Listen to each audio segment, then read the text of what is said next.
Hello साथियों, हमारे YouTube channel पर आपका बहुत बहुत स्वागत। और फिर से हाजिर हैं हम आपके साथ एक नई भर्ती के बारे में जानकारी साझा करने के लिए।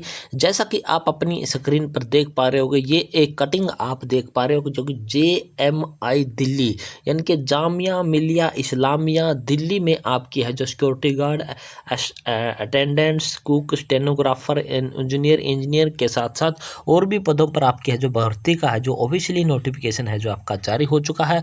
और आपको इस वीडियो के माध्यम से बिल्कुल ऑफिशियली नोटिफिकेशन के माध्यम से संपूर्ण जानकारी आपको देने वाले हैं कि किन किन पोस्टों पर आपकी भर्ती निकली हुई है, कितने कितने पद आपके रहने वाले हैं, क्या क्वालिफिकेशन आपकी रहने वाली है, कौन कौन अप्लाई कर सकता है, अप्लाई करने का तरीका क्या रहने वाला है। और लास्ट डेट आपको हम यहाँ पर पहले से ही क्लियर कर देते हैं कि आपकी है जो यहाँ पर आपको क्लियर दिखाई देने वाली 26 दिसंबर 2025 है जो इसकी लास्ट डेट एप्लीकेशन फॉर्म को अप्लाई करने की आपकी रहने वाली है।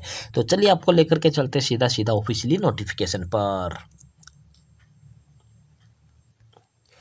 ये जो आप अपनी स्क्रीन पर देख पा रहे होगे, हमने ऑफिशियली नोटिफिकेशन है जो आपकी स्क्रीन पर है जो ओपन कर दिया है। हालांकि हम सभी भर्तियों की जानकारी है जो ऑफिशियली नोटिफिकेशन के माध्यम से ही आपको है जो प्रोवाइड करवाते हैं। जामिया मिलिया इस्लामिया ए सेंट्रल गवर्नमेंट सेंट्रल यूनिवर्सिटी आपकी रहने वाली है जो कि नई दिल्ली में आपकी है जो रहने वाली है। एडवर्टाइजमेंट नंबर आपको यहाँ पर दिखाई देने वाला होगा और डेट आपको यहाँ पर दिखाई देने वाली कि 2/12/2025 को ये नोटिफिकेशन है जो आपका जारी किया गया है। और यहाँ पर आपको क्या दिखाई देने वाला होगा कि लास्ट डेट आपको यहाँ पर क्लियरली दिखाई देने वाली है कि 26/12/2025 तक आपने है जो इसका ऑफलाइन एप्लीकेशन फॉर्म है जो भर करके आपने है जो इस एड्रेस पर आपने भेज देना। यहाँ से शुरू होकर ये एड्रेस आपका यहाँ तक आपका रहने वाला है। अब आपको जानकारी दे देते हैं कि किन किन पदों पर वैकेंसीज आपकी है जो निकली हुई है। यहाँ पर आपको क्या चीज़ दिखाई देने वाला होगा, इंपॉर्टेंट मैसेज, इंपॉर्टेंट नोट आपको दिखाई देने वाला है। Candidate who had applied for any of the non teaching position which was advertise पहले जो निकाली गई है इसकी, जिसका एडवर्टाइजमेंट नंबर ये था और डेट इसकी ये थी।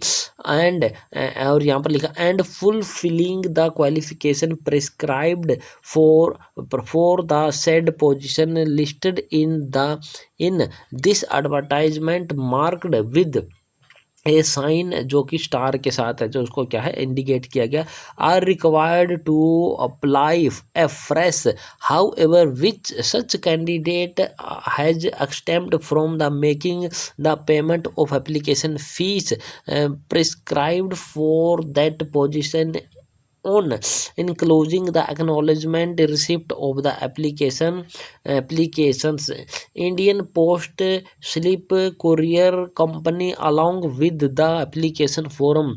Also the candidate who were meeting the age limit criteria on the last date of the offer side advertisement will get relaxation in age criteria accordingly. इसका कहने का मतलब क्या वो मैं आपको यहाँ पर है जो हिंदी में समझा देता हूँ। इंग्लिश में ये सारा का सारा है जो यहाँ पर लिखा हुआ है।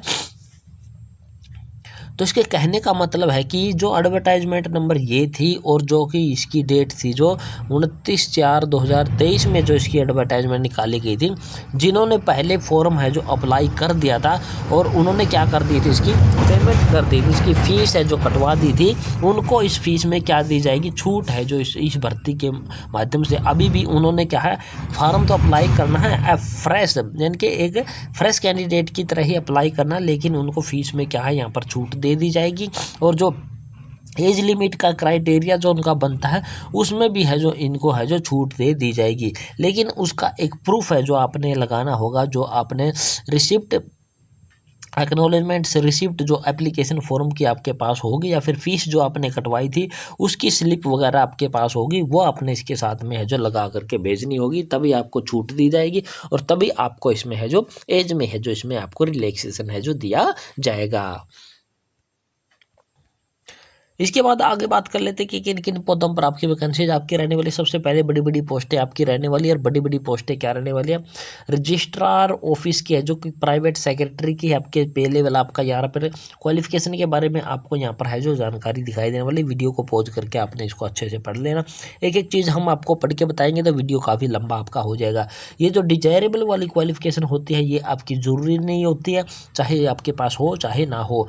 इसके बाद skill test norm on computer, ये आपके लिए ज़रूरी होता है और एज लिमिट आपको यहाँ पर क्लियरली दिखाई दे रही है।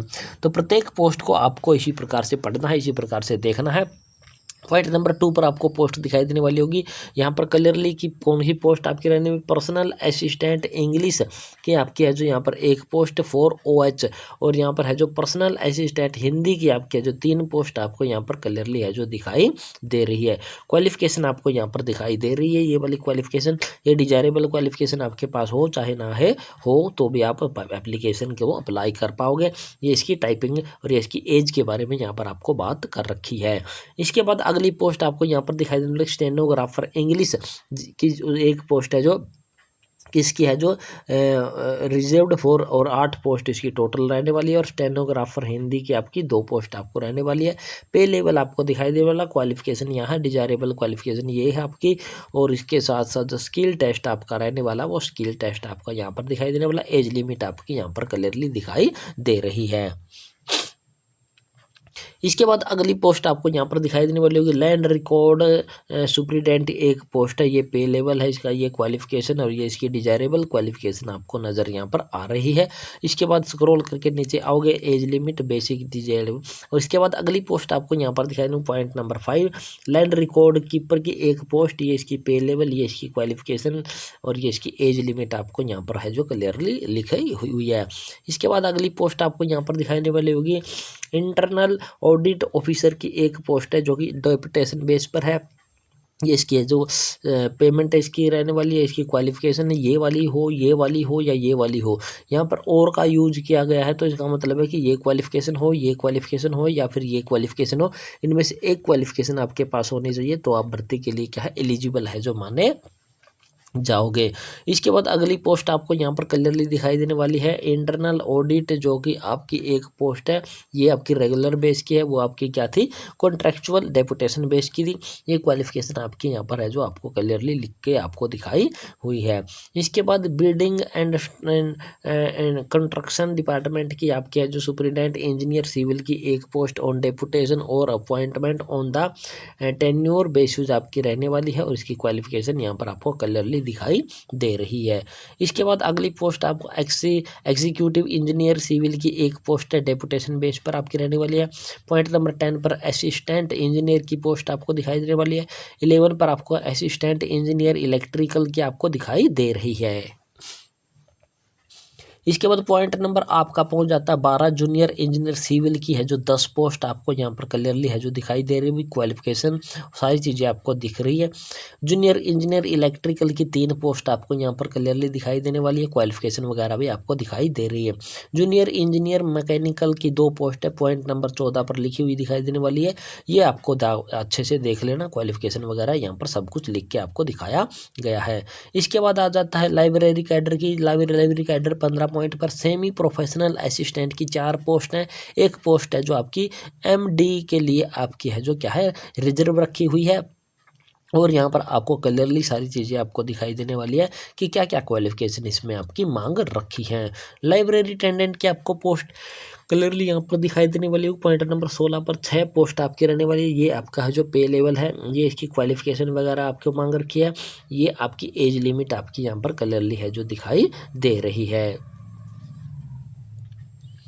इसके बाद अगली पोस्ट आपको यहाँ पर क्या दिखाई देने वाली है, सिक्योरिटी असिस्टेंट की है जो कि 9 पोस्ट आपको क्लियरली यहाँ पर दिखाई देने वाली है। पे लेवल है और ये इसकी है जो 12th पास आप सिंपल होने चाहिए, हिंदी उर्दू या इंग्लिश में से आपके किसी की भी आपके पास है जो नॉलेज होनी चाहिए। ये डिजायरेबल क्वालिफिकेशन है, ये आपके पास हो तो भी काम चलेगा, नहीं है तो भी आपका इसमें है जो काम है जो चल जाएगा। एज लिमिट 40 की आपकी रहने वाली है। इसके बाद अगली पोस्ट आपको यहाँ पर दिखाई देने वाली है इंडिया अरब कल्चरल सेंटर की है जो प्रोग्राम ऑफिसर की एक पोस्ट आपको यहाँ पर नज़र आ रही है।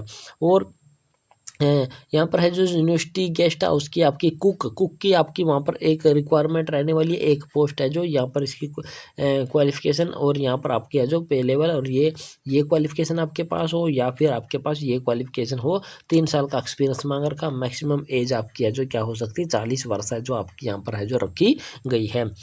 और इसके बारे में जानकारी यहाँ पर बहुत सारी इंस्ट्रक्शन वगैरह आपको यहाँ पर है जो देखने को मिलेगी कि कितने % का कैंडिडेट अप्लाई कर सकता है, क्या कुछ एप्लीकेशन कहाँ से मिलेगा, एप्लीकेशन फ़ीस आपकी क्या रहने वाली है, एप्लीकेशन फ़ीस के बारे में आपको यहाँ पर क्लियरली दिखाई देने वाली होगी। ग्रुप ए की पोस्टें जो रहने वाली है, जनरल ओबीसी को 1000 रुपये देने हैं, SC ST को जो 500 रुपये देने हैं और PWD कैंडिडेट को कोई भी पैसा नहीं देना है। ग्रुप बी और सी की पोस्टों के लिए यहाँ पर जो आपकी फ़ीस है जो आपको यहाँ पर क्लियरली दिखाई दे रही है। इसके बाद आगे आपको पता चलता रहा कि फीस आपने किस प्रकार से पे करनी है। आपको यहाँ पर दिखाई देने वाला होगा 1000 रुपये, 500 रुपये, 700 रुपये ग्रुप बी सी के लिए है जो थ्रू ऑनलाइन मोड और UPI मोड के UPI ID आपको यहाँ पर क्लियरली दिखाई देने वाली है कि UPI ID के माध्यम से आप है जो पेमेंट कर सकते हो। और बैंक में अगर आपने डिटेल डालनी है डायरेक्टली तो आपको बैंक का नाम है जो यहाँ पर है जो बैंक अकाउंट, बैंक का नाम, यहाँ पर है जो branch, IFSC code, account number, यहाँ पर IFSC कोड है जो आपका इंडियन फाइनेंशियल सिस्टम और सभी कोड वगैरह दिखाई देने वाला, एड्रेस है जो बैंक का, फ़ोन नंबर है जो, यहाँ पर सारी चीज़ें आपको दिखाई देने वाली है कि आपने पेमेंट है जो इसकी किस प्रकार से आपने है जो पे करनी है। और यहाँ पर और भी बहुत सारी जानकारी आपको यहाँ पर देखने को मिलेगी। यहाँ पर सिग्नेचर वगैरह हुए आपको यहाँ पर पड़े हैं। ऑफलाइन मोड में इसका एप्लीकेशन फॉर्म आपने फिल करना है। ऑफलाइन एप्लीकेशन फॉर्म है जो आप है जो इस वेबसाइट पर जाकर के अपना है जो डाउनलोड है जो कर सकते हैं। तो ये थी पूरी जानकारी दोस्तों की जामिया मिलिया इस्लामिया में आपकी है जो नॉन टीचिंग स्टाफ की वैकेंसीज आपकी निकली हुई है और उसके बारे में संपूर्ण जानकारी इस वीडियो के माध्यम से हमने आपको प्रोवाइड करवाने की कोशिश की है। और आशा करते हैं हमारे द्वारा दी गई जानकारी आपको पसंद आई होगी। पसंद आई तो चैनल को आपने क्या कर देना है, सब्सक्राइब जरूर कर लेना। सब्सक्राइब के साथ साथ वीडियो को अपने दोस्तों मित्रों के साथ आपने शेयर जरूर कर देना है। तो जय हिंद, जय भारत दोस्तों।